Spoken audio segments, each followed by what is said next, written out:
আসসালামু আলাইকুম, শাহিনা কিচেনে সবাইকে স্বাগতম। আশা করি আপনারা সবাই ভালো আছেন। খাসির জিহ্বা আলু দিয়ে মাখা তরকারি। উপকরণগুলো এখানে একে একে সব দেওয়া আছে। রসুন, আদা 1 চা চামচ, এলাচি 3টি, দারচিনি 2টি, জিরা ও ধনিয়া 1 চা চামচ, হলুদ হাফ চা চামচ, মরিচ 1 চা চামচ, লবণ পরিমাণ মতো, অল্প এখানে পরিমাণ মতো তেল দিয়ে দিব। তেলটা গরম হয়ে আসলে পেঁয়াজ কুচি দিয়ে দিব।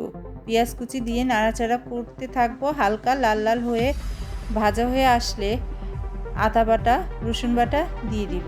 একে একে হলুদ, মরিচ, জিরে, ধনিয়া সব মশলাগুলো দিয়ে নাড়াচাড়া করতে থাকবো। অল্প পানি দিয়ে কষিয়ে আসলে জিহ্বাগুলো ছেড়ে দিব।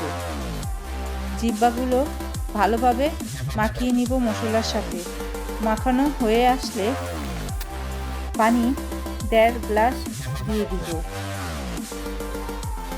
পানি দিয়ে জিহ্বাটা সিদ্ধ হওয়া আগ পর্যন্ত অপেক্ষা করব। জিহ্বাগুলো সিদ্ধ হয়ে আসলে আলু ছেড়ে দিব। আলু দিয়ে ভালো করে নাড়াচাড়া করে দিব। নাড়াচাড়া করে আমরা এখানে 15 মিনিট অপেক্ষা করতে থাকবো আলু সিদ্ধ হওয়া পর্যন্ত। লো আগুনে আলুটা সিদ্ধ করেছি। যখন আলুটা সিদ্ধ হয়ে আসবে উপরে গরম মশলা গুঁড়ো দিয়ে দিব।